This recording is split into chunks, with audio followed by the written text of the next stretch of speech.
Hello बच्चों, आइए प्रश्न को देखते हैं। किसी विद्यालय के 200 विद्यार्थियों के सर्वेक्षण से यह ज्ञात हुआ कि 120 विद्यार्थी गणित, 90 भौतिक विज्ञान, 70 रसायन विज्ञान, 40 गणित भौतिक विज्ञान और 30 भौतिक विज्ञान और रसायन विज्ञान, 50 जो है रसायन विज्ञान और गणित दोनों पढ़ते हैं।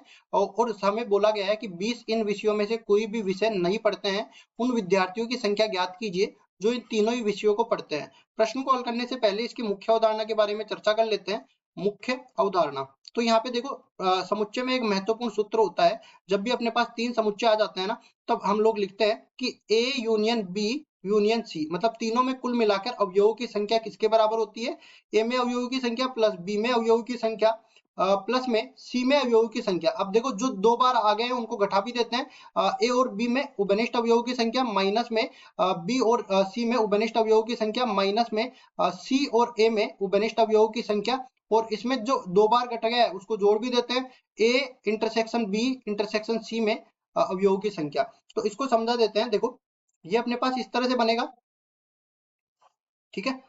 ये तो सार्वत्रिक समुच्चय आ गया। इसमें तीन समुच्चय और बनेंगे, ए बी और ये सी, ठीक है, ये बन जाएगा। अब इसमें देखो ये अपने पास ए समुच्चय है, ये बी समुच्चय है, ये सी समुच्चय है और ये यू समुच्चय है। अब इसमें आप देख सकते हो क्या कि 200 विद्यार्थियों का कुल अपने पास 200 कुल सर्वेक्षण 200 विद्यार्थियों का है, मतलब दो एन यू में अवयवों की संख्या कितनी आ जाएगी? सार्वत्रिक समुच्चय में अवयवों की संख्या 200 है।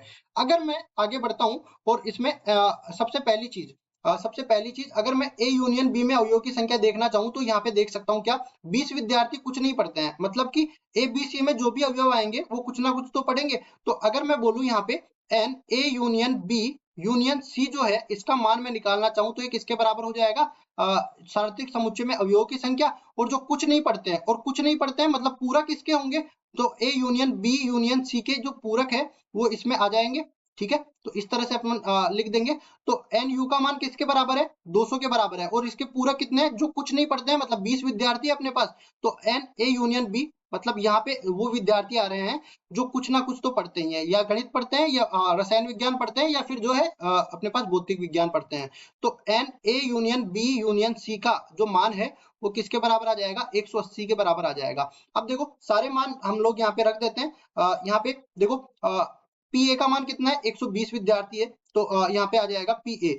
गणित पढ़ने वाले, यहाँ पे ए को मैं गणित पढ़ने वाला बोल देता हूँ, ए जो है गणित, ठीक है। उसके बाद आगे बढ़ते हैं और बी को बोल देते हैं ये भौतिक विज्ञान है, भौतिक विज्ञान।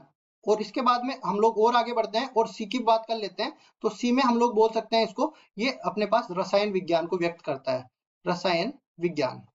अब इसको आगे सरल कर लेते हैं। देखिए तो ये अपने पास पीए का मान 120 आ गया और पीए का मान आ गया 120 के बराबर। फिर अपने पास पीबी का मान भी देख लेते हैं, मतलब कि भौतिक विज्ञान कितने पढ़ते हैं? 90 और रसायन विज्ञान 70। तो पीबी का मान तो 90 आ गया और पीसी का मान आ गया 70 के बराबर, ठीक है जी। अब इसके बाद में देखो जो अपने पास गणित और भौतिक विज्ञान दोनों पढ़ते हैं उसकी संख्या कितनी आ गई? गणित और भौतिक विज्ञान ये अपने पास आ गई 40, ठीक है। तो इसको लिखते हैं, ये 40 के बराबर आ जाएगी। और इसी तरह जो भौतिक विज्ञान और रसायन विज्ञान दोनों पढ़ते हैं उसकी संख्या देख लेते हैं। देखो भौतिक विज्ञान और रसायन विज्ञान 30 पढ़ते हैं, तो यहाँ पे लिख देते हैं ये 30 के बराबर आ गया, ठीक है।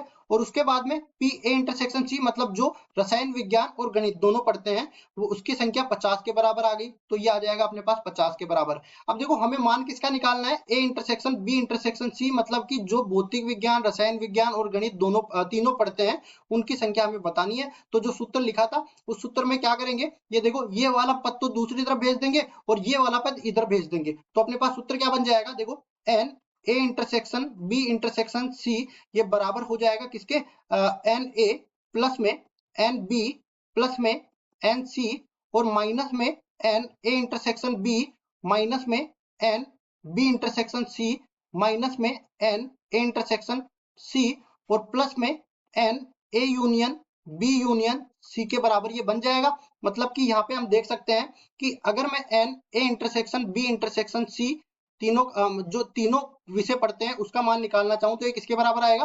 120 प्लस 90 प्लस 70। तो जोड़ते हैं 120 प्लस 90 प्लस 70। उसके बाद में माइनस में ये दोनों पढ़ने वाले घटाते हैं 40 30 और 50। तो देख लो 40 30 और 50 घटा दिए। अब इसमें जोड़ेंगे जो कम से कम एक विषय पढ़ते हैं, मतलब कि इसका मान निकाल लिया कितना? ये आ गया था 180 के बराबर। तो यहाँ से जुड़ जाएगा ये 180 सॉरी यहाँ पे एक गलती करी है मैंने। देखो, इसको मैं दूसरी तरफ लेके जाऊंगा ना तो ये अपने पास ऋणात्मक बनेगा। इसको ठीक कर देता हूँ। देखो, ये अपने पास ऋणात्मक बनेगा और ये ऋणात्मक, पक्षांतर किया है ना, तो ये ऋणात्मक के साथ आएगा, इसी तरह ये भी ऋणात्मक के साथ आएगा। और यहाँ पे भी देख सकते हैं हम लोग कि यहाँ पे भी ये ऋणात्मक के साथ आएगा और ये भी ऋणात्मक के साथ आएगा। इसको सही कर देते हैं। अब जो हमारे पास ये सारा मान ऋणात्मक में आएगा और जो भी ऋणात्मक में आएगा उसको धनात्मक बनाने के लिए दोनों तरफ माइनस से गुणा करेंगे। तो कुल मिला के देखो, 90 और 70, 9 और 7 16, 120 और 160 कितना हो गया? देखो, 120 प्लस 160 और माइनस में ये कितना बन जाएगा? 50 और 30 80, 80 और 40 120 के बराबर, और माइनस में ये 180 के बराबर आ जाएगा। तो देखो, ये तो दोनों कट गए और 160 में से 180 गया तो माइनस का 20 बच गया। ठीक है, ये पूरा अपने पास किसके बराबर था? माइनस में A n A intersection B intersection C के बराबर। और इसी तरह ये भी किसके बराबर है? A intersection B intersection C के बराबर। दोनों तरफ माइनस से गुणा करेंगे तो n A intersection B intersection C का मान किसके बराबर आ जाएगा? 20 के बराबर। तो मतलब कि जो तीनों विषय पढ़ते हैं उन विद्यार्थियों की संख्या 20 के बराबर आ गई। यही अपना उत्तर है। आशा करता हूँ ये सवाल आपको समझ में आया होगा। धन्यवाद।